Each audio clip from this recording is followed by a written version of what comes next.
प्रशांत सिंह नाम है मेरा और आज के इस वीडियो में मैं बात करने वाला हूं कुछ सिक्कों की जो वासुदेव के कहे जाते हैं। ये सिक्के मेरे पास एक मंदिर के पुजारी ने भेजे हैं क्योंकि वो मेरे वीडियो देखते हैं और उन्होंने इन सिक्कों को भेजकर मुझसे ये पूछा है कि इनकी सच्चाई क्या है। तो इस वीडियो के अंदर मैं वही सच्चाई आपको बताने वाला हूं। तो आइए वीडियो की शुरुआत करते हैं।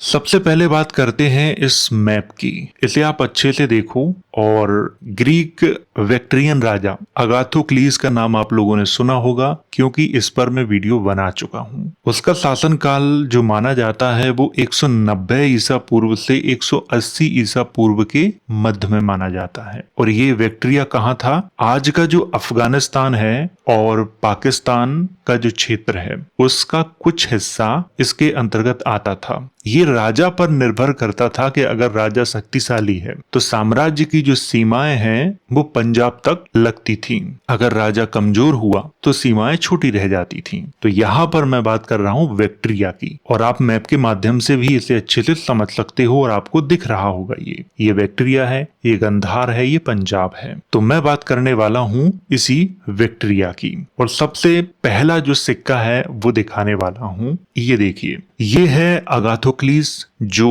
वेक्ट्रिया का ग्रीक राजा था। ये मूल रूप से वेक्ट्रियन राजा नहीं था, ये ग्रीक का था। और सिक्के के इस तरफ ये ग्रीकों का सर्वोच्च देवता ज्यूस है और उसके हाथ पर देवी हेकेट खड़ी है और सिक्के पर ग्रीक लिपि में लिखा है वेसिलियोस अगाथोक्लियस। तो इसे आपको ध्यान से समझना है कि ये ज्यूस है क्योंकि आगे इसकी चर्चा होने वाली है और इसकी जो आकृति बनी है इसे भी आप अच्छे से देख लें। और सबसे पहले मैं आपको ले चलता हूं विकिपीडिया पर क्योंकि उन्होंने जो जानकारी ली है वो विकिपीडिया से ली है और वो बार बार ये दावा कर रहे हैं कि विकिपीडिया पर ये जानकारी दी गई है। तो किस आधार पर दी गई है? तो सबसे पहले विकिपीडिया पर चलते हैं। तो ये है विकिपीडिया और यहाँ पर भी इसके बारे में आपको जानकारी पढ़ने को मिल जाएगी। तो सबसे पहले फोटो पे क्लिक करते हैं और एक एक करके कुछ फोटो दिखाते हैं। ये जो फोटो है वो अगाथोक्लीस की है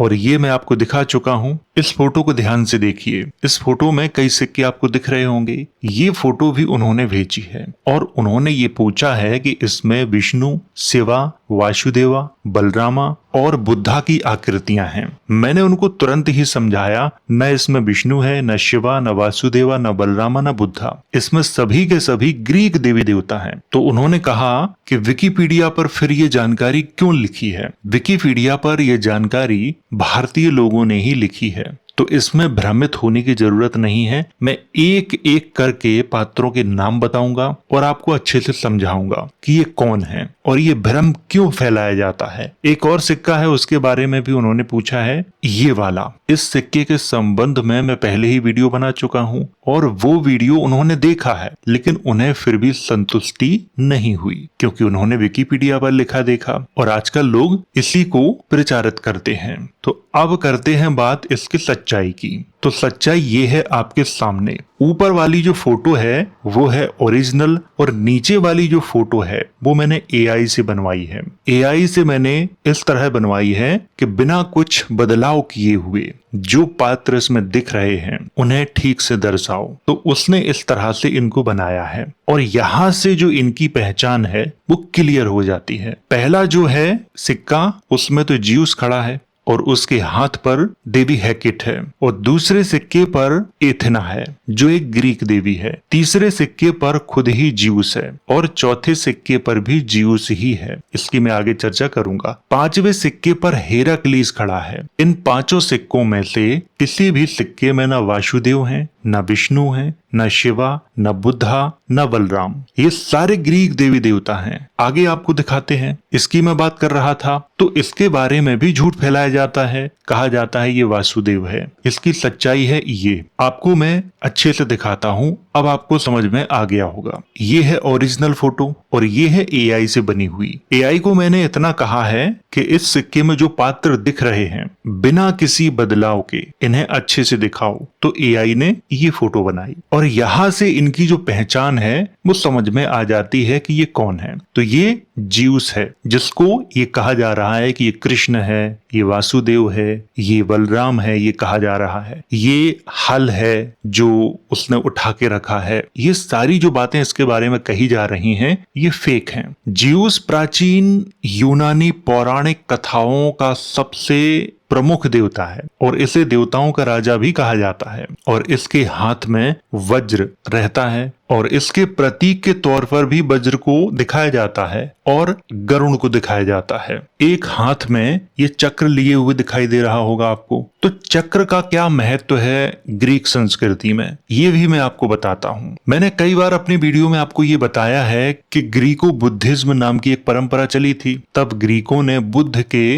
इसी चक्र को स्वीकार किया था और इसे आध्यात्मिकता का प्रतीक माना गया है ग्रीक संस्कृति में, जो ज्ञान और पुनर्जन्म का प्रतिनिधित्व करता है। लेकिन इसे चक्र नहीं कहा जाता है। ग्रीक संस्कृति में इसका नाम है स्ट्रोफलोस और दूसरा इसका अर्थ ग्रीक संस्कृति में ये भी माना जाता है विश्व विजेता यानी चक्रवर्ती राजा। ये भी एक महत्व है इसका ग्रीक संस्कृति में। और ऊपर जो मुकुट दिख रहा है आपको, इस सिक्के पर ध्यान से देखिए, ये चक्र पकड़े हुए है और ऊपर एक मुकुट है। तो ये मुकुट का क्या महत्व है? ग्रीक संस्कृति में इसे कहा जाता है कोशिया और ज्यूस को एक योद्धा के रूप में इसमें दिखाया गया है। एक तथ्य की और चर्चा यहाँ पर करना चाहूंगा, क्योंकि कोसिया की बात हुई है तो प्राचीन समय में जब हमारे भारत पर सिकंदर ने आक्रमण किया था तो दक्षिणी अफगानिस्तान का जो क्षेत्र है, खास तौर से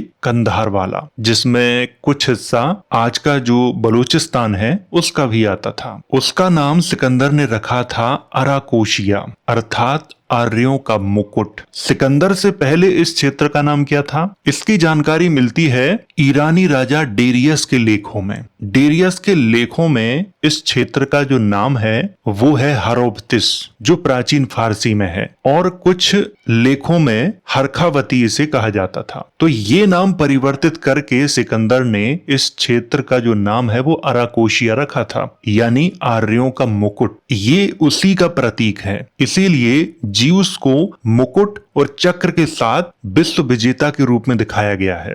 ग्रीको बुद्धिज्म परंपरा के ऊपर मैंने कई वीडियो बनाए हैं, आप उन्हें देख सकते हो। बहुत सारे तथ्यों की मैंने चर्चा की है उन वीडियोस में। संभवतः 4 से 5 वीडियो हैं जो मैंने भारतीय संस्कृति और ग्रीक संस्कृति के बारे में बनाए हैं। तो यहाँ से आपको समझ में आ गया होगा कि जो भ्रम फैलाया जाता है कि ये वासुदेव है, ग्रीक बैक्ट्रियन राजा अगाथोक्लीज ने सिक्के जारी किए थे, लेकिन अगाथोक्लीज कोई भारतीय राजा नहीं था, वो एक ग्रीक राजा था और बैक्ट्रिया का राजा था। उसने अपने देवी देवताओं के सिक्के जारी किए थे और उन्हें स्थानीय वेशभूषा में दिखाया था। और 8 तीलियों वाला जो चक्र है ये बौद्ध परंपरा का हिस्सा है। इसीलिए ग्रीको बुद्धिज्म नाम की जो परंपरा चली थी उसे इतिहास में महत्व दिया जाता है। बाद में वही परंपरा थोड़ी सी परिवर्तित होके महायान का रूप धारण कर लेती है, क्योंकि महायान की शुरुआत भी गंधार से ही हुई है, आज के भारत से नहीं हुई है। सभी सिक्कों के बारे में मैंने आपको अच्छे से जानकारी दी और ये भी बताया कि इन सिक्कों पर ये सारे जो देवी देवता हैं वो ग्रीक हैं, कोई भी भारतीय देवी देवता नहीं है। लेकिन भारतीय परिवेश में दिखाने के कारण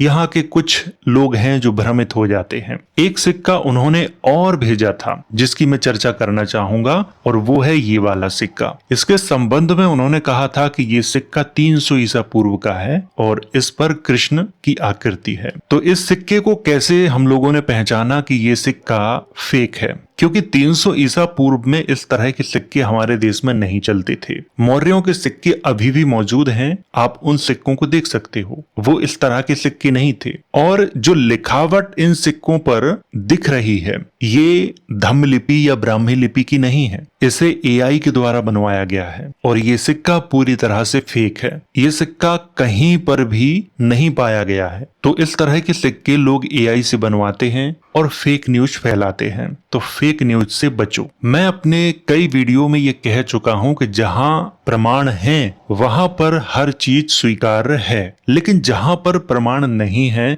वहां पर स्वीकार नहीं है। राजस्थान में कुछ लेख हैं जिसमें वासुदेव का उल्लेख है जो 110 ईसा पूर्व के आसपास के हैं, लेकिन इस तरह के सिक्के एआई से बनवाकर किसी को ये बताना कि ये सिक्के भगवान श्री कृष्ण के हैं 300 ईसा पूर्व के, तो कोई भी व्यक्ति विश्वास करेगा। लेकिन जो व्यक्ति जानता है, समझता है और इतिहास में अच्छी खासी पकड़ रखता है वो तुरंत ही पहचान जाएगा कि ये सिक्का फेक है, एआई से बनाया हुआ सिक्का है ये। तो ये थी जानकारी सिक्कों के बारे में। और इन सिक्कों पर जो जो ग्रीक देवता थे उनके मैंने नाम बताए और उनके प्रतीक चिन्हों के बारे में मैंने बताया। जिस सिक्के को ये कह के प्रचारित किया जाता है कि ये वासुदेव का सिक्का है, उसका जो मुकुट है उसकी क्या पहचान है, क्या इतिहास है, वो भी मैंने बताया। और ग्रीक संस्कृति में चक्र का क्या महत्व है और ये चक्र ग्रीक संस्कृति में कब गया ये भी मैंने बताया। तो उम्मीद है आपको समझ में आ गया होगा। अगर आपका कोई प्रश्न है तो आप कमेंट के माध्यम से मुझसे पूछ सकते हो, मैं वीडियो के माध्यम से उसका उत्तर देने का प्रयास करूंगा। तो वीडियो अगर अच्छा लगा हो तो इसे लाइक करें, शेयर करें।